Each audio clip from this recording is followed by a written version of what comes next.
Ito ang reading mo, Virgo.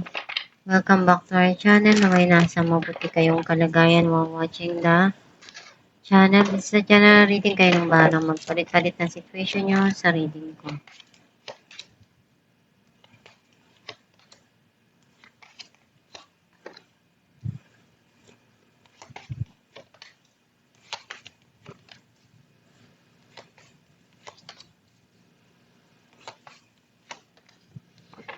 At the bottom of the deck, 6 of Cups. I feel like ang nasisense ko na energy mo.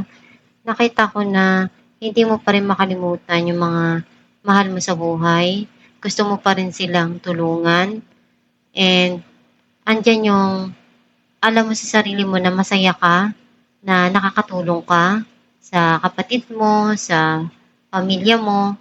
Some of you may past person na andun pa rin sa isipan mo palagi at hindi mo pa rin yun maialis dahil andun yung pagmamahal mo sa kanya. Nananatili pa rin. Ang mensahe ng card mo, nagkaroon ng paghihiwalay, hindi nagkasundo or nagkaayos, nagkaroon ng kaguluhan. Kaya binigyan muna ng end yung situation na yon. Some of you meron ditong pagsisimula na darating. Urong-sulong ka sa mga desisyon mo. Undecided ka pa rin. You feel connected dun sa past person mo. Or meron ditong addiction or obsession. Some of you nagkakaroon ng pagtatalo, hindi nagkakaunawaan, nag-aaway. Gusto mo munang bigyan ng time yung sarili mo para makapag-isip, makapagdasal, or makapag-relax. Or nagkakaroon dito ng silent treatment.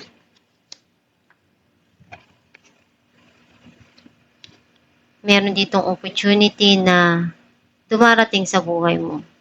Or may mga option na binibigay sa'yo pero hindi mo alam kung ano yung pipiliin mo.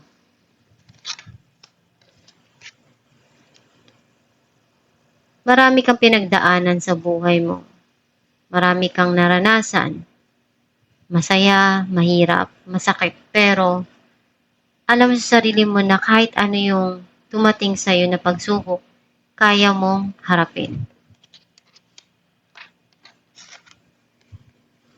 Magkakaroon dito ng pag-uusap at pagkikita.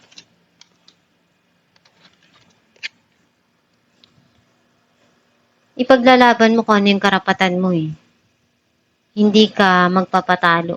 Kung sa tingin mo tama ka, paninindigan mo yun. Clarify natin ang Death Tower.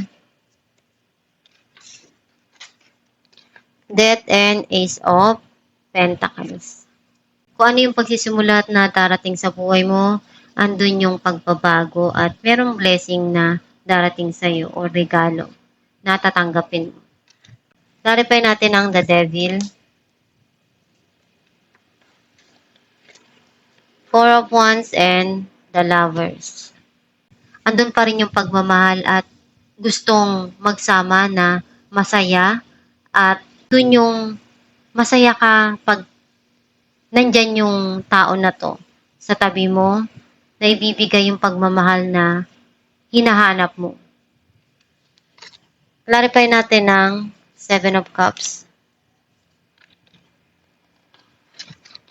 King of Wands and the Chariot. May tao na gustong iparamdam sa'yo kung ano yung passion niya. And andun yung itong taon na to, loyal. Pero marami siyang option eh. Gagawin niya lahat ng makakaya niya para ipakita niya sa'yo kung ano yung passion niya. And very fiery. Marami siyang natutunan doon sa mga naranasan niya sa buhay, sa relasyon, sa pagsasama. Ikaw yung isa sa option niya or napipili niya na isa sa nagpapasaya para sa kanya. Clarify natin ang Three of Cups. Ten of Wands and the Star. Feeling mo ang bigat-bigat nung nararamdaman mo, ng dinadala mo. And napapagod ka na eh. Gusto mo nang sukuan. Pero hindi pwede. Umaasa ka pa rin na one day, makuha mo pa rin kung ano yung gusto mo, yung mga pangarap mo. Harapin natin ang Two of Pentacles. The Fool and Seven of Pentacles. Meron ka ditong sisimulan na paglaanan ng panahon mo, ng oras mo, ng effort mo. At pinag-iisipan mo mabuti kung ano yung gagawin mo. Clarify natin ang Four of Swords. Queen of Pentacles and Three of Pentacles. You're thinking about to invest again para maayos yung sitwasyon.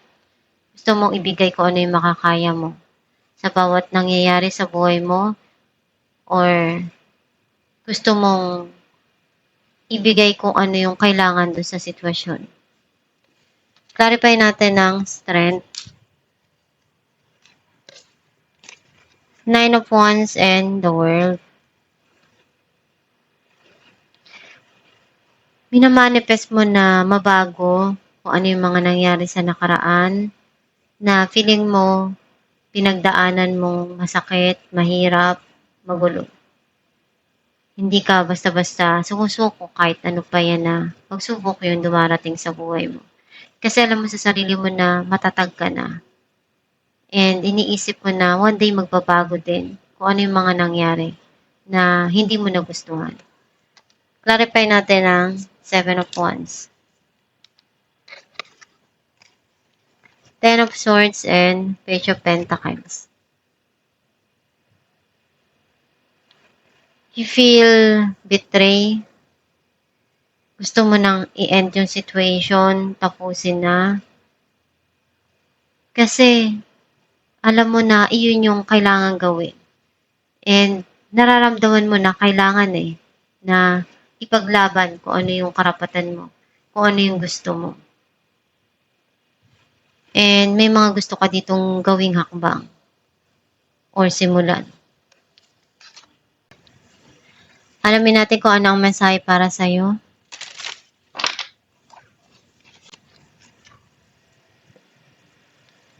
My true safety lies in my capacity to align with the love of the universe. Ang mensahe para sa'yo na kung ano yung sa tingin mo totoo at ligtas ka na gawin, at alam mo sa sarili mo na naka-align yung mga gusto mo, yung mga pangarap mo, dun sa mga ginagawa mo. At alam mong masaya ka dun sa mga dumarating, at andun yung pagmamahal na hinahanap mo. Whether sa tingin mo mahirap man o hindi yung pinagdadaanan mo, as long na alam mong tama para sa'yo yun at masaya ka dun sa ginagawa mo, ikaw yung makakaalam at makakapagdesisyon kung ano yung kailangan doon sa sitwasyon. Basta gawin mo lang palagi yung makakaya mo para doon sa mga pangarap mo na maabot mo yun. Nandiyan lang palagi ang Diyos Ama, ang universe at ang gabay mo para tulungan ka. And ibigay mo lang palagi kung ano yung best mo para magtagumpay sa buhay. Huwag kang basta-basta na sumusuko sa anumang pagsubok sa buhay para ma-achieve mo kung ano yung gusto mo. At itong yung reading, Virgo.